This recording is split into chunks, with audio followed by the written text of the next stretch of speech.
poorly secured nuclear material in the former Soviet Union, or secrets from a scientist in Pakistan could help build a bomb that detonates in Paris.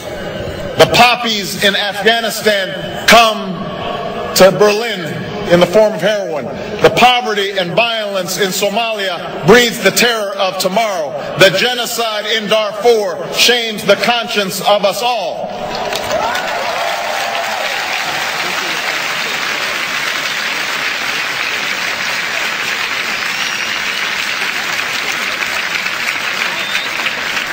In this new world, such dangerous currents have swept along faster than our efforts to contain them. And that is why we cannot afford to be divided. No one nation, no matter how large or powerful, can defeat such challenges alone. None of us can deny voices that deride and deny the importance of Europe's role in our security and our future.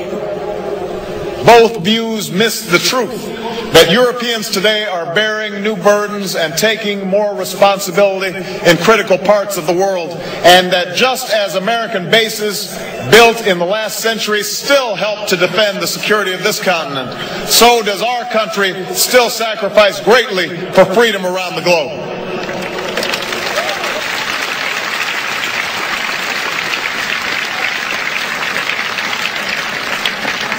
Yes, there have been differences between America and Europe.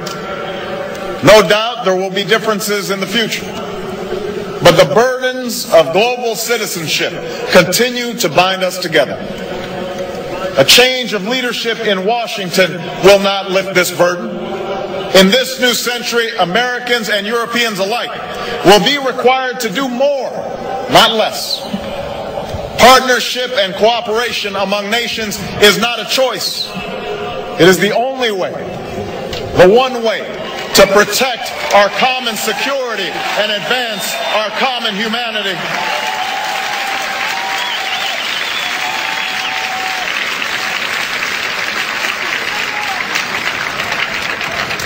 That is why the greatest danger of all is to allow new walls to divide us from one another. The walls between old allies on either side of the Atlantic cannot stand. The walls between the countries with the most and those with the least cannot stand. The walls between races and tribes, natives and immigrants, Christians and Muslims and Jews cannot stand. These now are the walls we must tear down.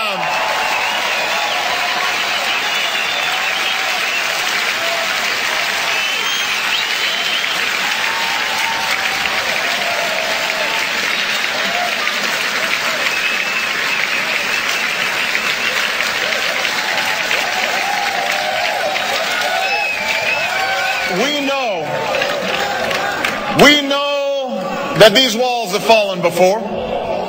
After centuries of strife, the people of Europe have formed a union of promise and prosperity. Here, at the base of a column built to mark victory in war, we meet in the center of a Europe at peace. Not only have walls come down in Berlin, but they've come down in Belfast, where Protestant and Catholic found a way to live together. In the Balkans, where our Atlantic Alliance ended wars and brought savage war criminals to justice. And in South Africa, where the struggle of a courageous people defeated apartheid.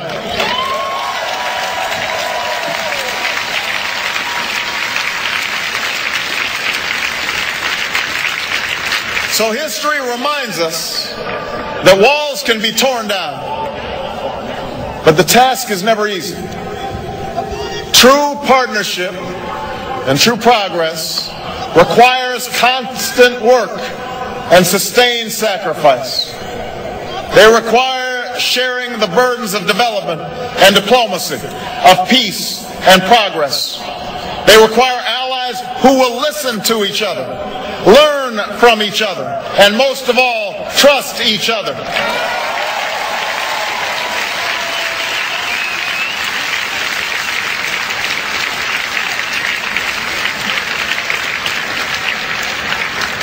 That is why America cannot turn inward. That is why Europe cannot turn inward. America has no better partner than Europe. Now is the time to build new bridges across the globe as strong as the one that binds us across the Atlantic.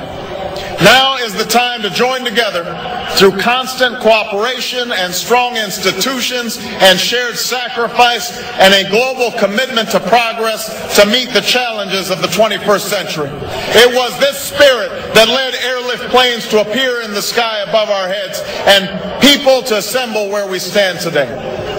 And this is the moment when our nations and all nations must summon that spirit anew.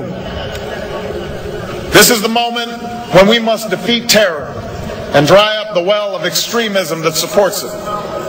This threat is real, and we cannot shrink from our responsibility to combat it. If we could create NATO to face down the Soviet Union, we can join in a new and global partnership to dismantle the networks that have struck in Madrid and Amman, in London and Bali, in Washington and New York.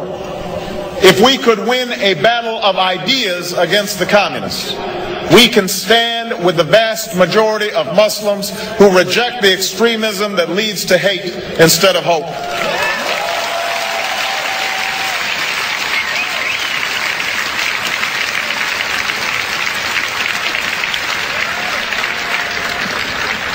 This is the moment when we must renew our resolve to rout the terrorists who threaten our security in Afghanistan and the traffickers who sell drugs on your streets. No one welcomes war. I recognize the enormous difficulties in Afghanistan. But my country and yours have a stake in seeing that NATO's first mission beyond Europe's borders is a success. For the people of Afghanistan and for our shared security, the work must be done. America can't do this alone. The Afghan people need our troops and your troops, our support and your support to defeat the Taliban and Al-Qaeda, to develop their economy, and to help them rebuild their nation. We have too much at stake to turn back now. What does Israel mean to you? Israel is not only our strongest ally in the region and one of our strongest allies in the world, but there is a special connection between America and Israel, one that when I traveled to Israel was evident. Not only do we share so much in terms of common culture, not only is it the site of so much of our my religious faith and the site of so much of our understanding of the world around us.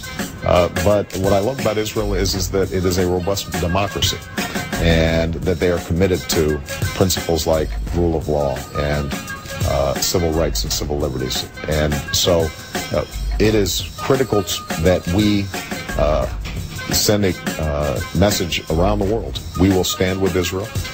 We want them around not just for 60 years, but for 600 years. We dedicate ourselves to uplifting the promise of Israel's independence. Israelis have done more than survive. They have forged a brilliant and strong democracy. They provided a promised land for Jews from around the world. They've built a thriving economy that has spread opportunity to Israeli citizens while enriching the world. And they've developed a rich cultural life and made enormous contributions to the sciences and the arts. Israel's also developed many friendships, and none is deeper than the bond between the people of Israel and the people of the United States. The danger from Iran is grave, it is real, and my goal will be to eliminate this threat.